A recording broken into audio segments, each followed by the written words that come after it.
और माँ गायत्री के चरणों में कोटि कोटि नमन। आप सभी को प्रणाम। मौन रहना एक साधना है और सोच समझकर बोलना एक कला है। यही है थॉट ऑफ द डे। आइए अब हम जानते हैं कि गायत्री साधना का तत्व ज्ञान क्या है। उपासना का शब्दार्थ है समीप बैठना। ईश्वर और जीव के बीच रहने वाली दूरी को समाप्त करके जिस क्रिया से निकटता बनती हो उसे उपासना कहा जा सकता है। समीपता से विशेषताओं का आदान प्रदान होता है।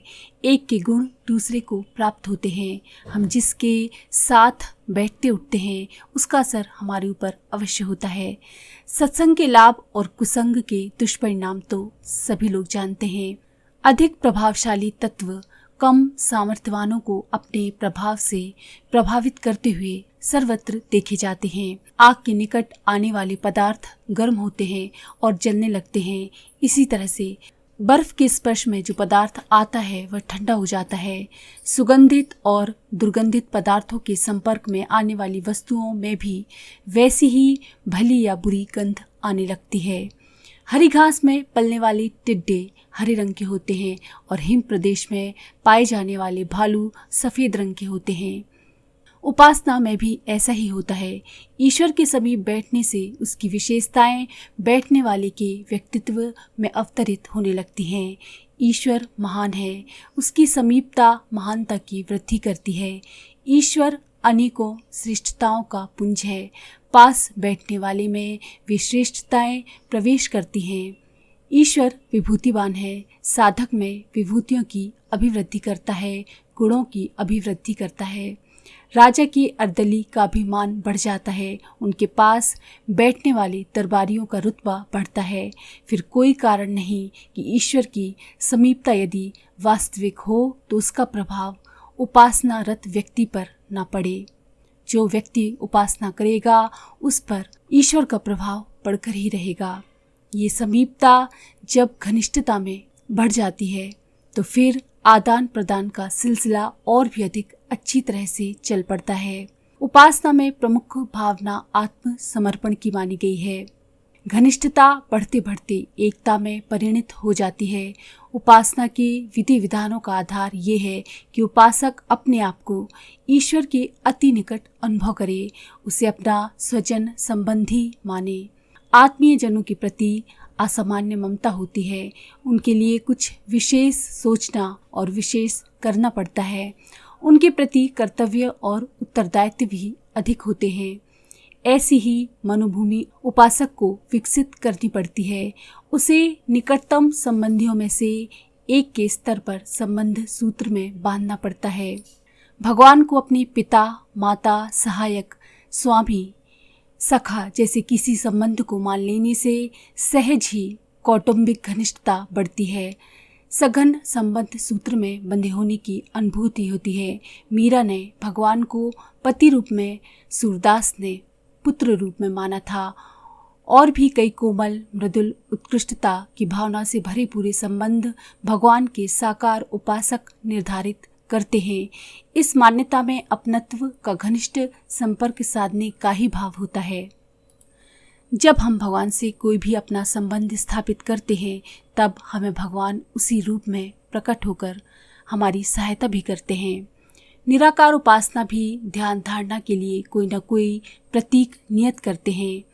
निराकार उपासना में प्रकाश पुंज के रूप में ईश्वर का चिंतन करते हैं। साथ ही ये भी धारणा करते हैं कि प्रकाश आत्मसत्ता के कण कण में प्रवेश करके अपनी विभूतियों का अनुग्रह प्रदान करते हैं।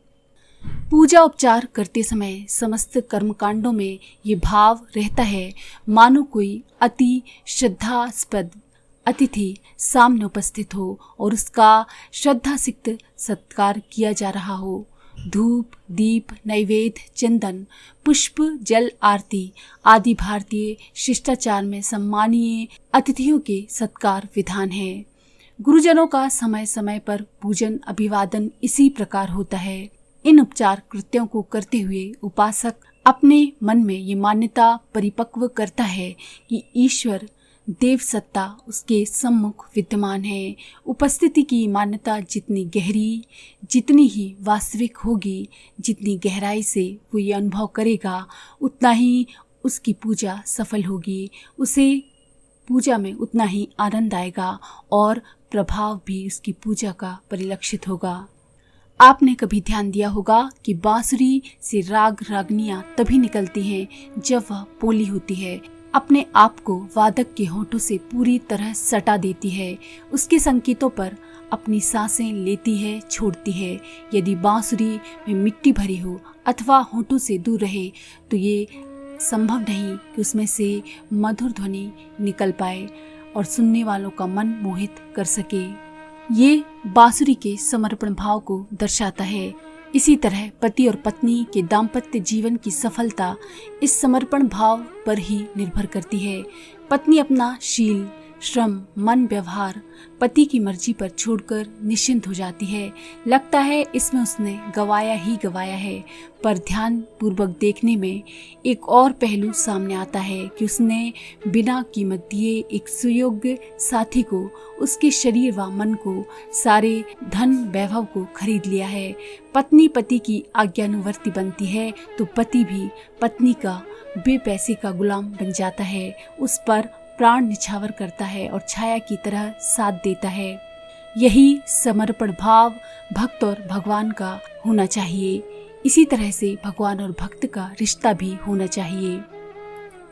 ईश्वर के समीप जो भी है, उपासना के माध्यम से जिसने प्रभु के पास निकटवर्ती स्थान प्राप्त कर लिया है, उन्हें अभीष्ट देवी सहकार निश्चित रूप से मिलता है। प्रभु की सहायता उसे निश्चित रूप से मिलती है। फिर जो उसके आज्ञानुवर्ती हैं, समर्पित हैं, आश्रित हैं एवं शरणागत हैं, जिसने भक्तों के योगक्षेम के वहन करने का उत्तरदायित्व अपने ऊपर उठाया है, उसके लिए समर्पण करने पर वो हमारा योगक्षेम वहन क्यों नहीं करेंगे। गीता में भगवान श्री कृष्ण ने खुद कहा है, योगक्षेम वहाम्यहम्, यानी वो अपने भक्तों का सारा उत्तरदायित्व अपने ऊपर उठाते हैं। ईश्वर सत्यम शिवम सुंदरम के रूप में उसकी दिव्य विभूतियां भक्तों को देता है। याद रहे, ईश्वर भक्त यदि सच्चे मन से उपासना करता है तो उसमें इन विशेषताओं का अभिवर्धन होना ही चाहिए। समदर्शी, न्यायनिष्ठ, उदार, व्यवस्थापक, परमार्थ परायण, सौंदर्य संयोजक, कर्मरत, ये सारी सत प्रवृत्तियाँ सच्चे भक्तों में, सच्चे उपासक में अवश्य ही दृष्टिगोचर होते हैं। तो अगर आपको ये जानकारी पसंद है तो प्लीज़ लाइक करें, शेयर करें, सब्सक्राइब करें मंत्र सिद्धि चैनल।